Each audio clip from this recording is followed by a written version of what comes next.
Hey guys, TSF के एक और एपिसोड में आप सभी का स्वागत है। और पहले सॉरी बोल देता हूँ क्योंकि एपिसोड 2 और 3 का ब्रेकडाउन मैं नहीं डाल पाया। सब कुछ कर लिया था पर कुछ इश्यूज आ गए थे जिसकी वजह से वो वीडियो मैं नहीं डाल पाया। खैर कोई बात नहीं, फिलहाल हॉकाई का 4th एपिसोड आ चुका है जो अभी तक का सबसे मस्त एपिसोड लगा। इसमें एक्शन है, इमोशंस है और भी बहुत कुछ है जिस पर हमें बात करनी है। तो मैं हूँ काशिफ और आइए बात करते हैं हॉकाई के एपिसोड 4 पर शुरू करने से पहले स्पॉइलर वार्निंग दे देता हूँ। और अगर आपने अभी तक मेरे चैनल को सब्सक्राइब नहीं किया तो फटाफट नीचे दिख रहे सब्सक्राइब वाले बटन को दबा दो और उसके साथ वाला घंटा बजा दो ताकि जब भी मेरी नई वीडियो आए तो आपकी फ़ोन की घंटी बज जाए। तो अपनी नई कॉस्ट्यूम बनाने के बाद चलिए शुरू करते हैं।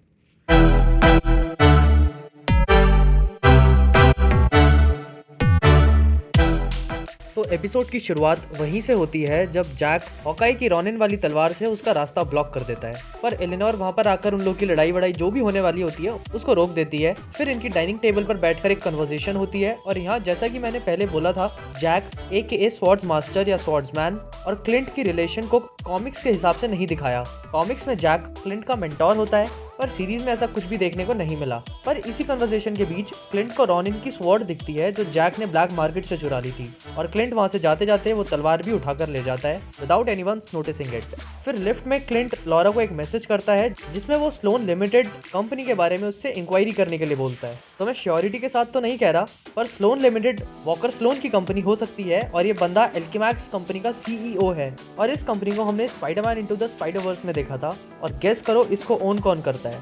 Wilson फिस्क AKA kingpin. इसके बाद एलिनोर किसी को कॉल करती है पर उसका कॉल लगता नहीं तो वो उसे कॉल बैक करने के लिए बोलती है, पर यहाँ पर दिखाया नहीं कि किसे कॉल किया था इसने। फिर क्लिंट लॉरा को कॉल करता है जहाँ उस वॉच के बारे में बात होती है जो हमने एपिसोड 1 में देखी थी और इनकी कन्वर्सेशन से ऐसा लग रहा है कि इस वॉच का बहुत इंपॉर्टेंट रोल होने वाला है क्योंकि वॉच भी तो रोलेक्स की थी।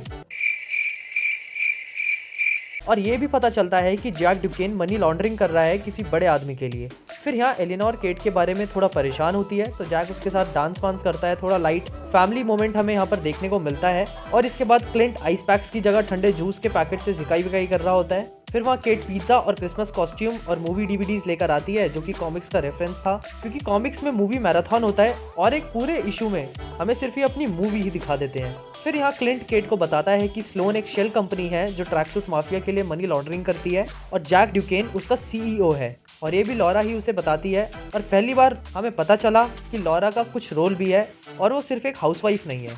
और यहाँ फिर से एक ईस्टर एग है, जिस मग में ये कॉफी पी रहा होता है उस पर लिखा होता है थैनोस वाज राइट, जिसको देखकर मुझे कुछ अजीब लगा। मतलब क्या क्लिंट ये एक्सेप्ट कर चुका है कि थैनोस सच में सही था, या शायद नताशा की डेथ का उसे रिग्रेट होगा कि अगर वो लोग एंड गेम ट्राई ना करते तो एटलीस्ट नताशा भी जिंदा होती। खैर इसके अलावा भी कुछ और हो सकता है या कुछ ना भी हो।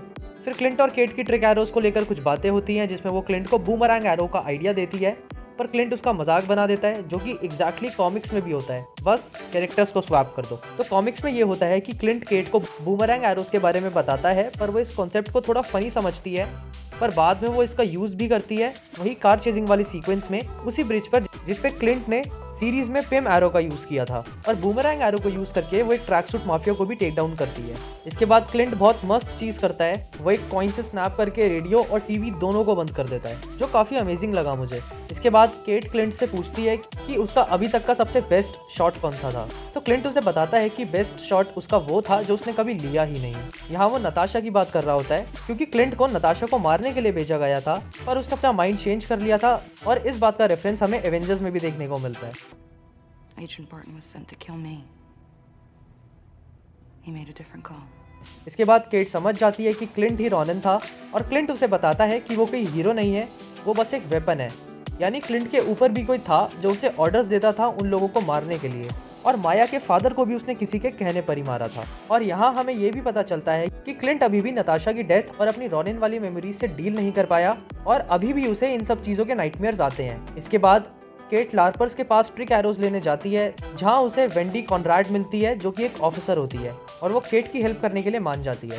इसके बाद क्लिंट काजी से बात करने जाता है और उसके चाकू और गन सब पहले ही गलती कर लेता है। फिर बड़े प्यार से उसे समझा देता है कि वो माया को ये बता दे कि वो खामखा रॉनिन के पीछे ना भागे वरना इसमें वो मर भी सकती है। फिर केट लार्पर्स के घर होती है और क्लिंट भी वहीं पहुंच जाता है और वो कॉस्ट्यूम्स वगैरह ट्राई कर रही होती है तो वो उनसे बोलती है कि उन दोनों की कॉस्ट्यूम्स भी वही लोग बनाए। और फाइनली क्लिंट को यहाँ उसकी कॉमिक एक्यूरेट कॉस्ट्यूम मिल जाएगी, जो कि हर प्रोटैगनिस्ट को उसकी सीरीज में मिली है अभी तक। फिर यहाँ पर ही लॉरा का मैसेज आता है जिसमें वो बताती है कि वो वॉच डिस्ट्रॉय नहीं हुई थी और उसके ट्रांसमीटर से जहाँ के सिग्नल आ रहे होते हैं वो उसे वो एड्रेस भेज देती है। फिर क्लिंट जब वहाँ से निकल रहा होता है तो एरोज आ जाते हैं और जिस बैग में एरोज आते हैं उस पर बॉम्ब शेल लिखा होता है। अब थोड़ा सा कॉमिक्स का सिलेबस पढ़ो तो कॉमिक्स में एक कैरेक्टर होती है बॉम्ब शेल, जो नेगेटिव साइड पर होती है और हॉकाई और इसके बीच में बहुत तगड़ी फाइट हुई थी, उसी को लेकर ये एक ईस्टर एग है।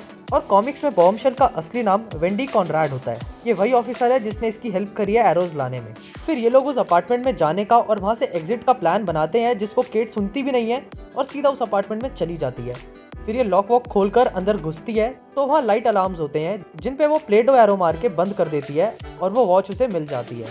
पर इसके साथ उसे एक नोटपैड भी मिलता है जिस पर कोई क्लिंट की फैमिली की इन्फॉर्मेशन रख रहा होता है।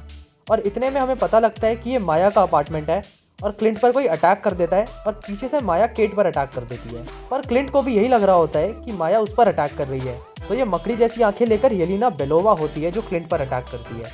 और हमें ये तो पता था कि येलिना होगी इस एपिसोड में, पर कसम से इसको इतने सही टाइम पर इन लोगों ने प्लेस किया है जहाँ एक्सपेक्टेड ही नहीं था। फिर यहाँ पर एक फाइट सीक्वेंस देखने को मिलता है माया वर्सेस केट और क्लिंट वर्सेस येलिना का, और येलिना बिना वजह माया को भी ठोक देती है। फिर केट को भी टेरेस से नीचे फेंक देती है, जहाँ हमें सेम वॉरमिर वाला रेफरेंस देखने को मिलता है और म्यूजिक भी वही प्ले हो रहा होता है जब नताशा वहाँ से सैक्रिफाइस करती है। और यहाँ थोड़ी आयरनी देखने को मिलती है क्योंकि वॉरमिर पर लटकी हुई नताशा ने क्लिंट से लेट मी गो कहा था और यहाँ पर लटकी हुई केट उसे पुल मी अप कहती है।